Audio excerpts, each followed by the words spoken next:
Hello everyone, আসসালামু আলাইকুম। Welcome to my new blog. অনেক দিন ধরে পেজে ভিডিও দেই না, আসলে ভালোই লাগে না ভিডিও দিতে, শরীরে একদম অলস হয়ে গেছি।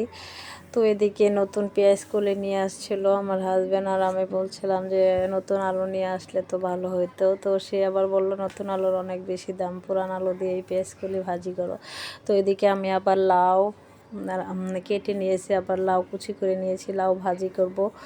আবার পেঁয়াজ কলিগুলোও কেটে নিলাম, আবার লাউয়ের ছোলাগুলো আলাদা করে সিদ্ধ করে দিয়ে দিলাম। লাউয়ের ভর্তা করব আজকে, লাউয়ের ছোলার ভর্তা আর কি, চিংড়ি মাছ দিয়ে। এটা কিন্তু খেতে অনেক বেশি ভালো লাগে। এদিকে ধনিয়া পাতা, কাঁচামরিচ, লাউ সবগুলো আর কি, পেঁয়াজ মরিচ সবগুলো আর কি ধুয়ে পরিষ্কার করে নিলাম, আর বসায় দিলাম লাউয়ের ভাজিটা। তো আপনারা কি লাউ ভাজি খান কি না? আমি লাউ ভাজি তেমন একটা খাই না বা করি নাই বললেই চলে।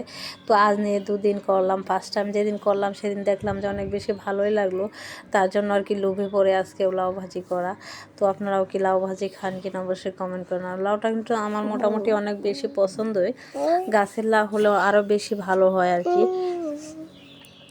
আর এটা যেহেতু কেনা লাউ, তো গাছের লাউর মতো অত একটা স্বাদ হবে না, হয় না আর কি। কেনা লাউটা গাছের লাউর মতো, গাছের লাউ কিন্তু চুলায় দিতেই পানি ছাড়া কিন্তু সিদ্ধ হয়ে যায়। তো এদিকে আমি কাঁচামরিচ পেঁয়াজ কিন্তু বেটে নিলাম আর কি। লাউ কাঁচামরিচ বাটা দিয়ে রান্না করলে একটু অন্যরকম স্বাদ লাগে। আর অনেক সময় মরিচের গুঁড়ি দিয়েও রান্না করে ফেলি যখন অলসতা লাগে শরীরে। তো এদিকে আমি চিংড়ি মাছও কিন্তু পরিষ্কার করে নিয়েছিলাম। তো ওদিন আবার আমার হাজব্যান্ড আধা কেজির মতো চিংড়ি মাছ নিয়ে আসছিল। তো সেই চিংড়ি মাছই ধুয়ে পরিষ্কার করে ফ্রিজে রেখে দিয়েছিলাম। আর এদিকে কিন্তু আমার লাউ ভাজিটাও প্রায় হয়ে গেছে আর কি। তো এদিকে পরিমাণ মতো হলুদ দিয়ে দিব। লাউ কিন্তু অত একটা হলুদ দেওয়া হয় না, হালকা হালকা লাউয়ের কালারটা থাকে। তো যে যেভাবে আর কি খায়, তো আমার কাছে আর কি এভাবেই মনে হয় যে ভালো লাগে। তারপর পরিমাণ মতো আর কি পানি দিয়ে দিলাম চিংড়ি মাছ কষানোর জন্য। তো এদিকে আমার মেয়েটা আবার বলতেছিল যে আম্মু দেখো আমার এখানে ব্যথা লাগছে, ব্যথা। তো আমি একটু তাকে আদর করে দিচ্ছিলাম আর কি।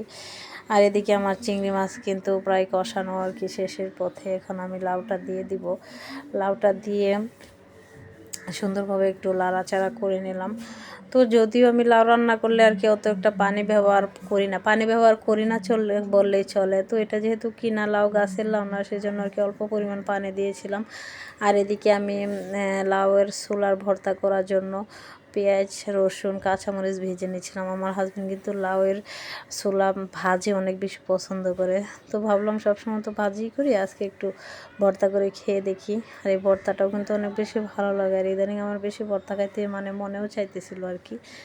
তো এই হচ্ছে আমার আজকের রান্না বান্না।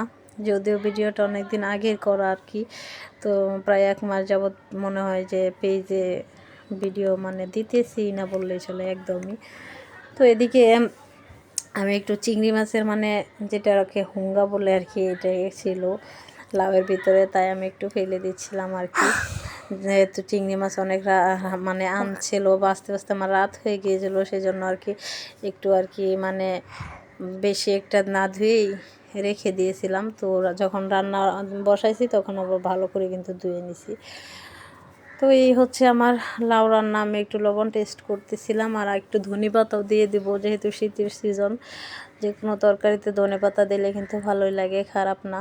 আর আপনারাও কি লাউয়ে ধনেপাতা দেন কিনা? আমার কিন্তু ধনেপাতার ফ্লেভারটাই অনেক বেশি ভালো লাগে, মন চায় যে কাঁচাই খেয়ে ফেলি। তো আমার মেয়ে যখন পেটে ছিল তখন কিন্তু আমার নানি শাশুড়ি আমাকে ধনেপাতা কাঁচায় ভর্তা করে দিয়েছিল। আমার তো মনে হয়েছিল যে না অমৃত খেয়েছি আর কি, এত বেশি ভালো লাগছিল। আমি এখনও মাঝে মধ্যে ধনেপাতা এভাবে শুকনো মরিচ দিয়ে ভর্তা করে খাই, আবার বেটেও খাই আর কি। তো আমি অনেক সময় ধনেপাতা আবার বেশি করে আনলে দেখা যাচ্ছে কি নষ্ট